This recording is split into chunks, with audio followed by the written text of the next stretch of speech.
Welcome to the Kill Count, where we tally up the victims in all our favorite horror movies and show you how they were made. I'm James A. Janice, and today we're looking at Pearl, released in 2022. Pearl is a prequel to X, the slasher that premiered earlier the same year. We'll have a whole ass trilogy when Maxine releases next week, which follows X's final girl into 1980s Los Angeles. All three films come courtesy of veteran writer, director, editor, and producer Ty West. Pearl explores the early years of X's gory grandma, who now becomes the titular character. She's once again played by Mia Goth, only this time she doesn't have to sit through hours of old person makeup. Goth came up with a lot of Pearl's backstory as character work for X, and co-wrote the screenplay with West during X's production. A24 greenlit the project by time X began filming, allowing them to secretly shoot both projects back to back. They used the same sets and a lot of the same crew, literally doing pre-production on Pearl while shooting X. That gives this prequel a rewarding continuity, letting us see the old and broken down locations and characters from X back when they were in their prime 60 years prior. And it's not just a fresh coat of paint differentiating the two films. While X is a 70s style slasher, evoking Texas Chainsaw Massacre, Pearl is a Technicolor nightmare character piece. It takes inspiration from Golden Age films and sweeping musicals. Watching Pearl go to work feels like watching Mary Poppins murder people in Oz. The bright theatrical tone makes the terrifying elements stand out more. The horror here comes from Pearl's psychological unraveling, which seems inevitable given the circumstances in which she lives. It takes place in 1918, a double dose of suck thanks to World War I and the Spanish flu. But even without those global traumas, Pearl's been dealt a rough hand. She's living with a mental illness in an era where that wouldn't have been recognized or treated. I won't attempt to armchair diagnose her, but she's clearly sociopathic with delusions of grandeur. One day the whole world's gonna know my name. Between the character's warped but well-developed psychology and a performance for the ages by Goth, Pearl instantly inserts herself into the pantheon of horror icons. Some memorable modern killers, like Megan, earn that status through their appearance and dialogue. Pearl's more like a Patrick Bateman type. She completely owns every frame she's in, and you learn so deeply who she is and the flaws that drive her. She's the main attraction of a movie that also features haunting imagery and buckets of cherry red blood. In other words, one goddamned fucked up horror picture. Will this bloody backstory leave us... sorry, one moment. Who seeks the wisdom of the great Judge? Oh, great Judge, I've traveled across the gray pavement roads of Los Angeles to meet you. I hear you have the power to grant whatever I seek. Indeed I do. Tell me, what is it you desire? A good night's sleep, your counterness. Ah, an easy request. I can help you, no magic required. Thanks to today's sponsor, Helix Sleep. Helix Sleep offers premium fiberglass-free mattresses, customized to your needs and shipped straight to your door. Why, I just upgraded our cool 70s-themed guest room with one. All I had to do was fill out their online sleep quiz to get the perfect option, based on my body type and sleep preferences from their selection of 20 unique mattresses. That ended with me getting the Midnight Lux mattress, with a 100-night sleep trial to make sure it was just right for me. But I'm sorry, Isn't the mattress for your guests? Are you questioning the judgment of the great Judge? No, sir.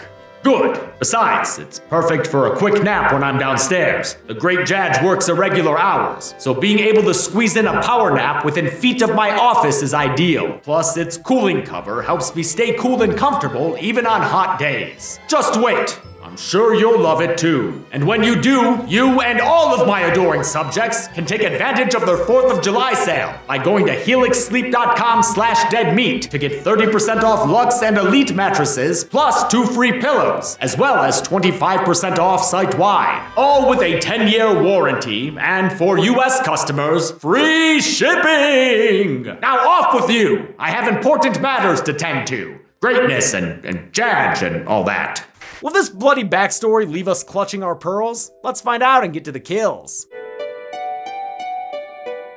The movie begins with a swelling score and the same barn doors as X. But while X used those doors to tease a 4x3 framing, Pearl opens them wide into a Technicolor world. It's the world of grandiose musicals, so let's get some lights, camera, action on Pearl! Ain't she a heavenly creature, folks? Too bad her mother don't agree. Pearl lives and works on her family's farm in 1918 Texas. Her parents are German immigrants, and it's not a great time to be that. I don't want to hear about any more dead Germans tonight. Further harshing Pearl's vibe is her father, since the poor guy is a shell of a human being. An unspecified disease has left him immobile, needing to be fed and bathed. It's awful for him and also for Pearl, who's not cut out for life on the farm. She lets her true self shine when she's alone. She's a straight up thespian, a performer. A star. A star. She has the same feeling about herself that Maxine Minks would 60 years later.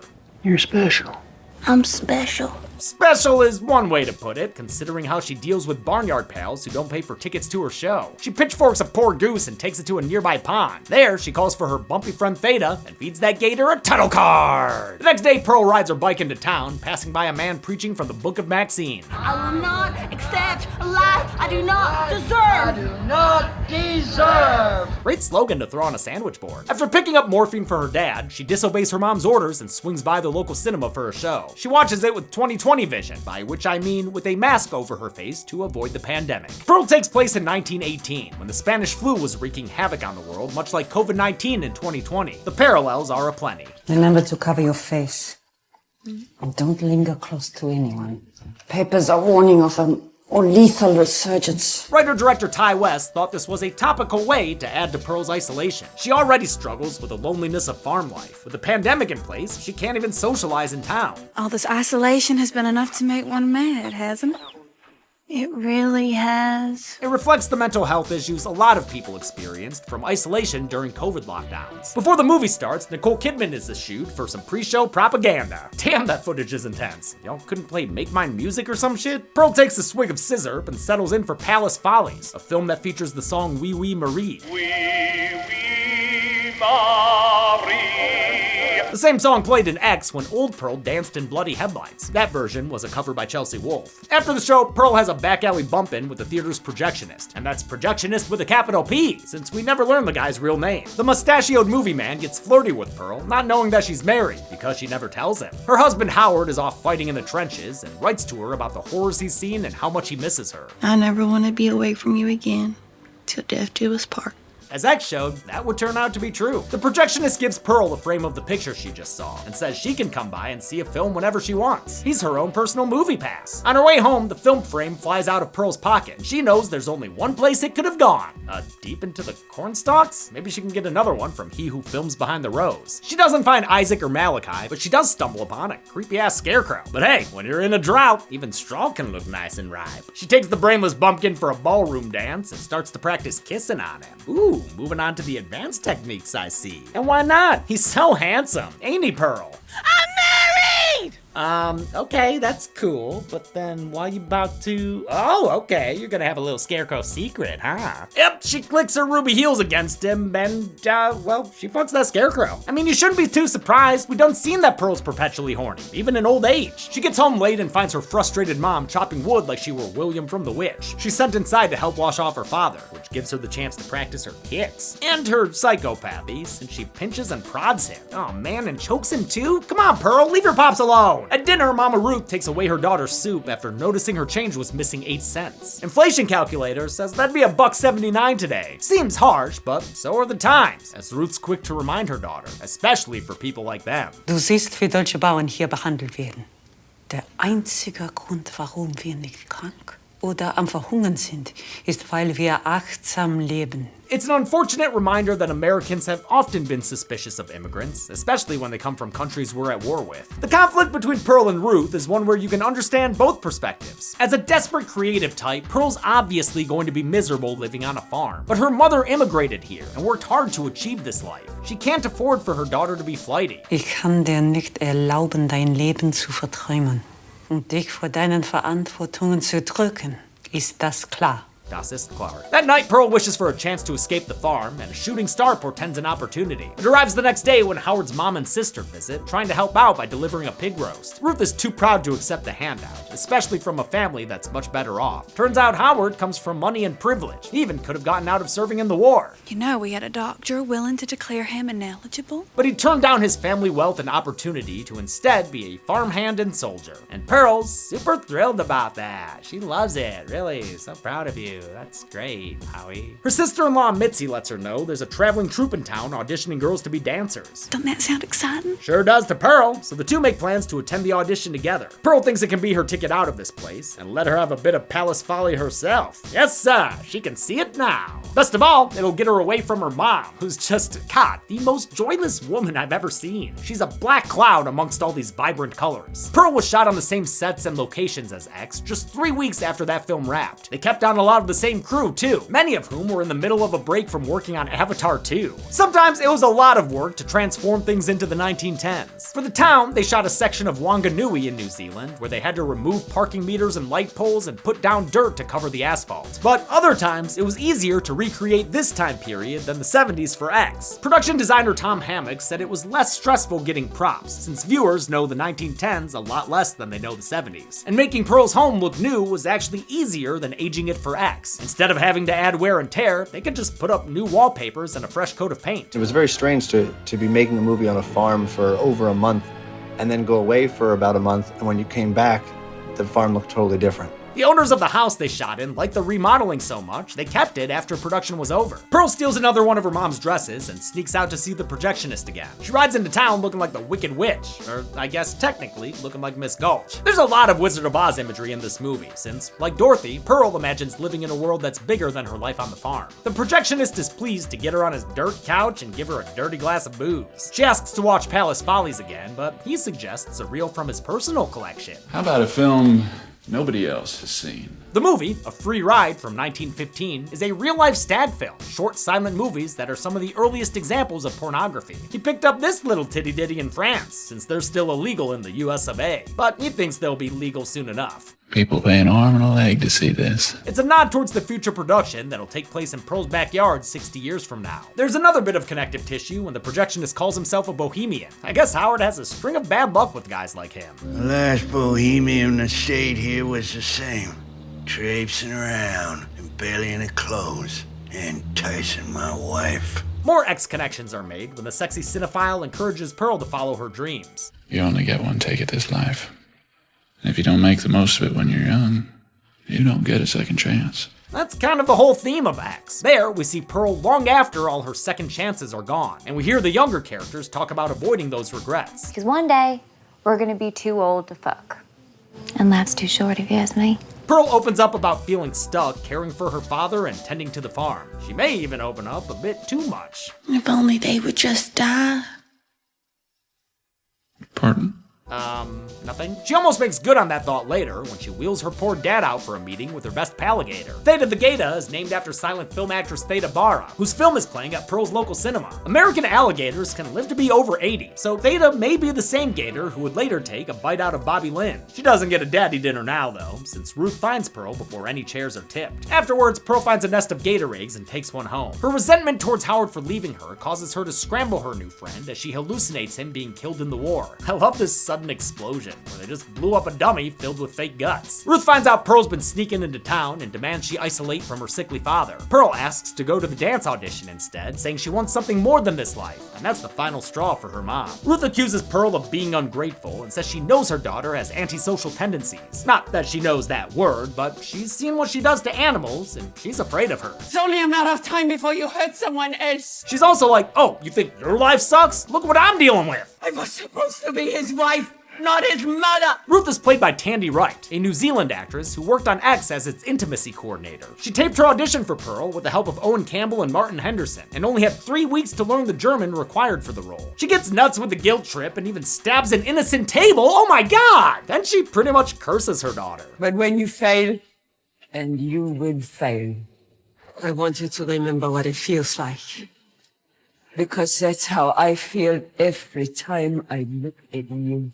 Damn, we may have passed Hereditary levels of brutal dinner scenes. That mic drop moment leads into a game of slappy slaps, and before you know it, Ruth catches on fire. Pearl puts it out and scalds her scolding mother with boiling corn water. Sure, the fire's gone now, but so is half her skin. Ruth ain't quite ready for her kill graphic though, so Pearl stores her in the basement with the rest of the Xmas decorations. Free at last, Pearl runs back to town to do some sinning in the rain with the projectionist. She tells him she wants to iris down on him. Urgh. We fade into a 4x3 dream theater, hold the Portnoy, where the Monocle monochromatic masses clamor for Pearl. Originally, Weston Goth pitched Pearl as a black and white movie, thinking it could lower production costs. But A24 knew y'all wouldn't watch that movie or its kill count, so production pivoted to make what West called a demented Disney movie. Pearl wakes up the next morning in that tiny metal bed, and briefly panics since it's the day of the dance audition. But the projectionist offers her a ride back home. Bet he didn't expect to find a maggoty pig roast on the porch. Yeah, that's maybe a red flag, dude. Pearl keeps him outside as she tidies up, which includes cleaning up after her poor hungry dad. Guy was left at the dinner table by himself all night. Come on, Pearl. He's not gonna be in the mood for company.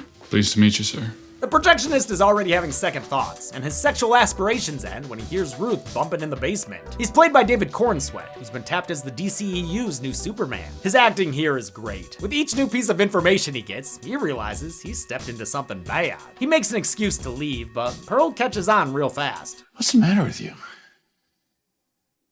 Nothing. I'll take biggest lies I've ever heard for 800. He tries to drive off, but an angry Pearl takes a pitchfork to the poor guy's pecs. Twice! She finishes him off by planting it into the ground straight through his mouth. God damn! She later makes like Psycho and sinks his body and car into the lake. It's a move she'd repeat over 60 years later in X. Pearl punts her mother back into the basement, then dresses up herself and her father in their Sunday best. This is the most emotive we've seen her dad, and that emotion is uncut fear. Ready to leave her life behind, Pearl gives her dad a kiss and then smothers him to death with a towel off screen. Man, you gotta feel for the guy. He had a real rough life and a pretty lame death. The movie's score shifts here to match the turn in Pearl's character. The film's beautiful orchestral score was co-composed by Tyler Bates, returning from X, this time working with Get Out and It composer Tim Williams. For inspiration, the two looked to composers like frequent Hitchcock collaborator Bernard Herrmann and English composer John Barry, who worked on a ton of James Bond films. The score was performed by a 60-piece orchestra, which was funded by A24 despite going over their planned budget. Pearl takes her new digs and meets Mitzi at the audition. Newly emboldened, she makes no false claim of sportsmanship. It has to be me. The troupe is only looking to hire one girl, and since Pearl's projecting confidence, Mitzi asks her to audition first. Pearl agrees and finally infiltrates the world she's been dreaming of. X marks the spot, and the eventual sequel. A slow-motion setup belies an energetic start to a Napoleon Dynamite performance. It's confident and, a little unsettling. Also, sometimes avian. The judges aren't too impressed. But in Pearl's mind, she's putting on a spectacle you haven't seen since 1917. Not the year, I meant the Sam Mendes flick. It was really good. It's a full-blown musical number with rockettes of the Radio City and Ballistic variety. Unfortunately, no matter how hard she smiles, that's not enough to win over the judges.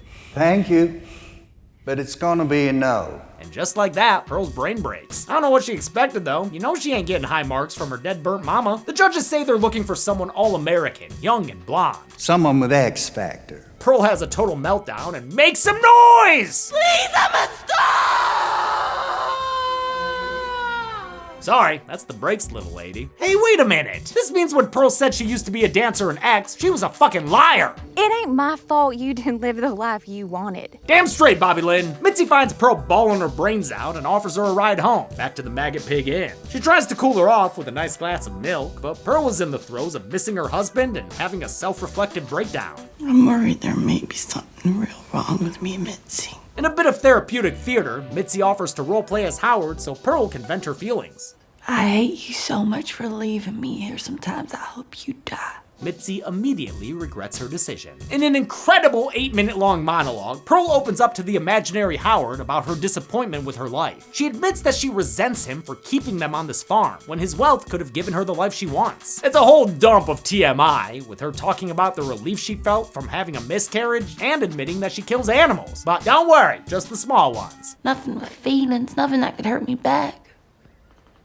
Felt good. Of course, that leads to a confession of killing her parents and the projectionist. Truth is, I'm not really a good person. You don't say. This extended monologue was inspired by the 17-minute long one-take in Steve McQueen's Hunger. It was meant to be a climax that contrasts with how showy and flashy the rest of the movie is. Goth practiced it every day of the shoot to get the words down, allowing her to let her emotions guide the scene. She performed the entire 15-minute scene with no cuts multiple times. It goes on for so long, you almost forget she's talking to Mitzi until it cuts back to her face. Haha, she's in danger. Mitzi tries to excuse herself, but Pearl pressures her into admitting she was cast in the chorus line. I still don't know if she really was, or if she just agrees with Pearl to get out of there faster. I mean, she does match what the judges said they were looking for, but she didn't seem like she was lying when she said she didn't get it. In any case, Pearl says she's totally fine with Mitzi getting the part. But it's not long before she's following her sister-in-law outside and grabbing an axe. I love this long shot that follows them as we watch Mitzi realize what's about to happen to her. They used a car-mounted crane called a Russian arm and did about 6 takes of it. Mitzi's heels are no match for Pearl's sensible work boots, allowing the Crimson Killer to hack her to the ground. I'll do anything you want. It's not about what I want anymore, Mitzi. It's about making the best of what I have. With that, Mitzi is splitsied apart by an off-screen axe blow. Pearl heads back down into the basement where her mother Ruth has finally died of her injuries. Thank God, her kill graphic was starting to get cold. Pearl cuddles up for some cadaverous comfort and hallucinates her mother singing her a lullaby. It plays over a montage of Pearl hacking up Mitzi's corpse and feeding it to Theta. The practical effects of Mitzi's body parts never fail to blow my mind. They're so heinous and gelatinous. I love it. They were made by Weta, providing yet another movie with their always exceptional work. Pearl makes her mother more presentable, using the same hairbrush we'd see her use later in X. Yeah, there you go. Nice brushes. I got a little scalp with that one. When she's done, Pearl sets the most disgusting dinner table I've ever seen. And I've watched all the Texas Chainsaw Massacres. I mean, those are gross, but I don't think any are as maggoty as this. Sometime later, Howard finally returns from the war. He excitedly enters his home, only to find a nightmare mode Norman Rockwell waiting for him. Pearl greets him with a pitcher of lemonade, and the movie ends with Mia Goth proving she's the queen of long takes by holding a manic smile for nearly 2 minutes straight. This was originally meant to be a freeze frame ending, but West wanted to see how long Goth could hold the smile. She really lost herself in it. That was just one take, and we only had one chance to do it, and that was never the plan for it to go on for as long as it did, but Ty decided to keep rolling, and then I just decided to go along with it. It lasts all the way through the end of the credits. Okay, that's all, folks. Seriously, Pearl, that's all. Bye! How many kills did Pearl bring to this Antiques horror show? Let's find out and get to the numbers. Right, Scarecrow Guy? Scarecrow Guy? Have you always been kinda...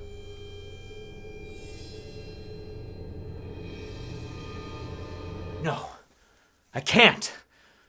I'm married! Well, okay.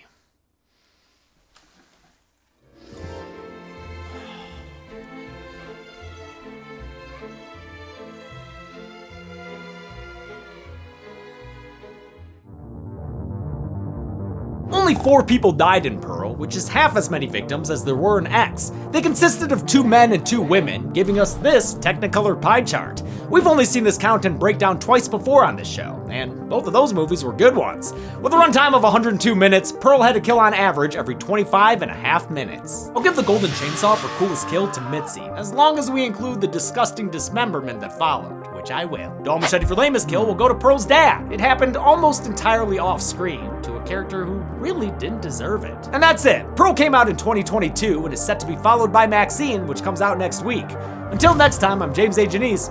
This has been The Kill Count. On the next Kill Count. Forgive me, Father, for I have sinned. It's been 5 months since Immaculate came out, and we haven't done a kill count for it yet. God will never forgive you. Well, that's a bit much, don't you think? I'm sorry. All is forgiven. Just say 5 Hail Lucys and we'll move on. Immaculate is the story of a novice sister named Cecilia who transfers to a convent in Italy after a near-death experience. That sounds terrifying. It makes her think God has saved her life to serve a special purpose. But what could it be? I must have drank too much wine and embarrassed myself. No, that can't be it. People do that all the time. It's probably something more conceptual, having to do with the movie title. You are with child. There it is. Now, don't get confused. This isn't the First Omen. It's just pretty much exactly the same as the First Omen. Fuck this. But that doesn't mean it's bad. Sydney Sweeney does a great job. Thank you. I don't mean that as a compliment. Well, I did. You're probably just jealous she got to make out with Glenn Powell. Anyway, this week, get thee to a nunnery to watch Immaculate. Make sure you brush up on your Italian. It's fine, I will translate for you. Then on Friday, make a break for the kill count. Oh God, ouch! Only on Dead Meat. What's inside you He's our success. Immaculate can currently be watched on the pictured streaming platforms. Demi always recommends you watch the movie for yourself before its kill count. It's the only way to have your own properly informed opinion. Kill counts are never meant to replace the experience of watching a film. Thanks a lot for watching this kill count for Pearl. Man, 2022, what a year in horror. Pearl was also an excellent contender in one of the Horror Royal Rumbles. I think it was the first one. But if you don't know what I'm talking about, or you just want to rewatch them, because they're the best fucking videos we've ever made, make sure you head on over to Dead Meat Presents and subscribe over there. Just a reminder, that's where all the non-kill count content lives, including the podcast and our weekly Monday live streams. Every Monday morning at 9 Pacific, we go over the previous week's news and horror and Dead Meat updates. Also, check out Scream Dreams, the other podcast I'm on, where we interview people from horror. We did an interview with Ty West. I don't know if it's up yet, but make sure you check it out. My co-hosts are Catherine Corcoran from Terrifier and Barbara Crampton from Barbara Crampton. So subscribe to that too. It's good stuff. I want to thank some patrons like David Staridi, Mikey Horner, Justin Lindsay, 20 Mantis Shrimp in a Trench Coat. How do you guys type? And Franklin Co. Thanks everyone. Be good people.